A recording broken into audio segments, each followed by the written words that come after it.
یہی قول آپ حضرت بکر صدیق کے لیے کیوں نہیں کر رہے ہیں؟ بھائی اہل سنت و جماعت کا موقف ہے کہ بی بی پاک نے قرآن پہ عمل کیا،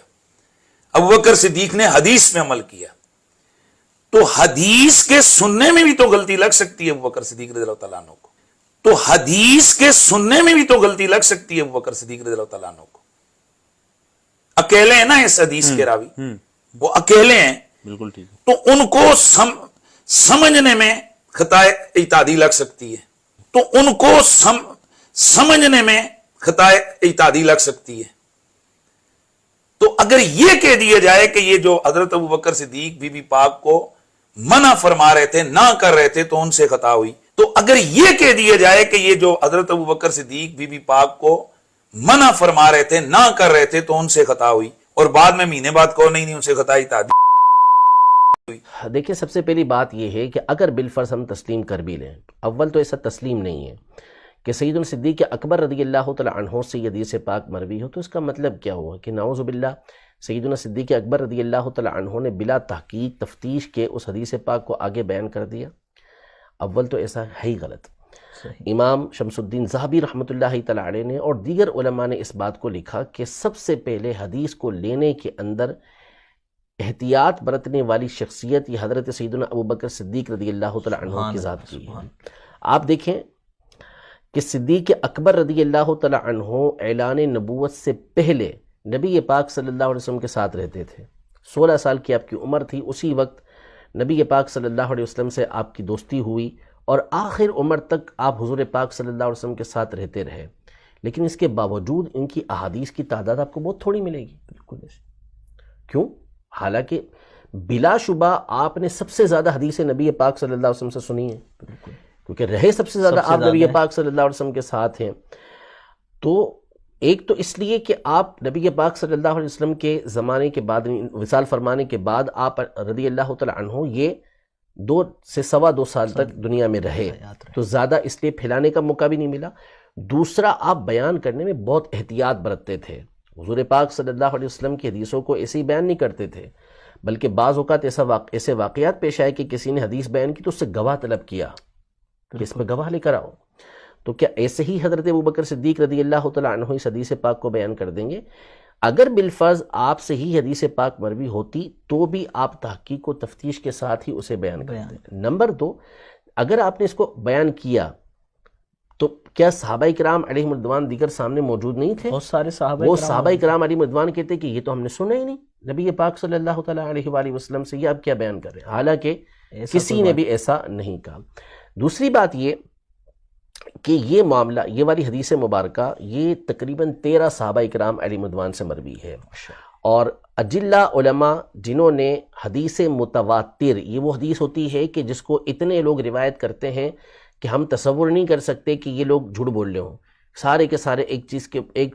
بات کے اوپر جمع ہو گئے، اور پھر ہر دور کے اندر اتنے افراد موجود رہے ہوں کہ جنہوں نے یہ حدیث مبارکہ اتنے ہی افراد نے آگے روایت کیا ہو کہ ان کو سن کر نہ لگے کہ یہ جھوٹ پہ جمع ہو سکتے ہیں، ایسا ہو نہیں سکتا۔ تو 13 صحابہ کرام علیہم رضوان ایک بہت بڑی تعداد ہوتی ہے جنہوں نے اس حدیث پاک کو بیان کیا، اور ان میں سے 8 تو وہ صحابہ کرام علیہم رضوان ہیں جو عشرہ مبشرہ سے تعلق رکھتے ہیں۔ حضرت سیدنا ابو بکر صدیق رضی اللہ تعالی عنہ، حضرت عمر رضی اللہ تعالی عنہ، حضرت علی رضی اللہ تعالی عنہ، صحابی 8 جی، حضرت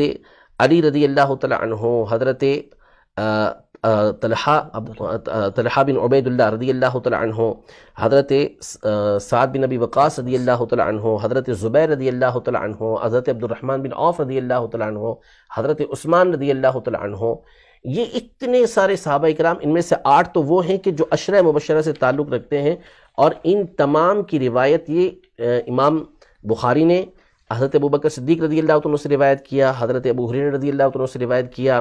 پھر اس کے بعد حضرت عمر رضی اللہ تعالی عنہ سے روایت کیا، حضرت عثمان رضی اللہ عنہ سے روایت کیا، حضرت طلحہ رضی اللہ تعالی عنہ سے امام نسائی نے روایت کیا۔ تو یہ سارے موجود تھے، اور ہوا یہ کہ یہ کوئی ایک دفعہ کا معاملہ نہیں ہوا، خود حضرت سیدنا علی المرتضیٰ کرم اللہ تعالیٰ وجہہ الکریم اور حضرت عباس رضی اللہ تعالیٰ عنہ جو نبی پاک صلی اللہ علیہ وسلم کے چچا ہیں، یہ ایک معاملہ لے کر حضرت عمر رضی اللہ عنہ کے پاس آئے، تو اس وقت صحابہ کرام علیہم رضوان میں سے یہ عشرہ مبشرہ کے افراد اور ایک جماعت موجود تھی، تو ان سے باقاعدہ حضرت عمر رضی اللہ تعالیٰ عنہ نے فیصلہ کروانے سے پہلے سوال کیا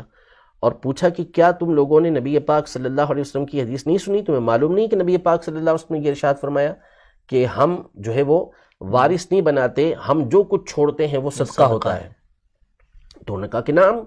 کیوں نہیں، ہم نے سنی ہے۔ تو یہ سارے کے سارے کہہ رہے ہیں کہ ہاں ہم نے سنی ہے۔ پھر اس کے بعد یہ معاملہ یہی نہیں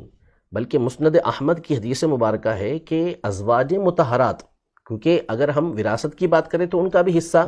نبی پاک صلی اللہ علیہ وسلم کی وراثت سے بنتا تھا۔ اکبر کی جو صاحبزادی حضرت تو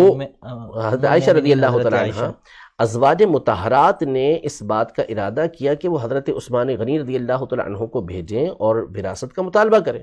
تو حضرت عائشہ رضی اللہ تعالیٰ عنہ نے ان سے کہا کہ تمہیں یاد نہیں، کہ تمہیں معلوم نہیں کہ نبی پاک صلی اللہ تعالیٰ علیہ وسلم نے یہ ارشاد فرمایا تھا کہ ہم وارث نہیں بناتے، یا ہمارا وارث نہیں بنایا جاتا، ہم جو کچھ چھوڑیں وہ صدقہ ہوتا ہے۔ تو وہ بھی ساری راضی ہو گئیں۔ مسند اسحاق بن راہویہ کے الفاظ ہیں کہ انہوں نے اپنا حصہ چھوڑا اور راضی ہو گئی اس کے اوپر۔ تو یہ سارے صحابہ کرام علیہم الرضوان روایت کرنے والے موجود، اور پھر یہ معاملہ ایک سے زائد مرتبہ پیش آیا، اور جب بھی یہ حدیث یاد دلائی گئی تو سامنے والے آمنا صدقنا کہ بالکل خاموش ہوئے۔ تو اب یہ کہنا کہ صدیق اکبر رضی اللہ تعالیٰ عنہ ہی اس حدیث پاک کو روایت کرنے والے، پہلی تو بنیادی بات یہی غلط، اور بالفرض اگر آپ روایت کرنے والے اکیلے ہوتے بھی تو بھی وہاں پر صحابہ کرام علیہم رضوان کی جماعت موجود تھی جو کسی لومت لائم کی پرواہ نہیں کرتی تھی، کسی ملامت کرنے والے کی ملامت سے ڈرتی نہیں تھی، وہ صاف کہہ سکتی تھی۔ لیکن ان تمام نے اس بات کو قبول کیا کہ ہاں یہ بات ایسے ہی ہے جیسا کہ سیدنا صدیق اکبر رضی اللہ تعالیٰ عنہ یہ ارشاد فرما رہے ہیں۔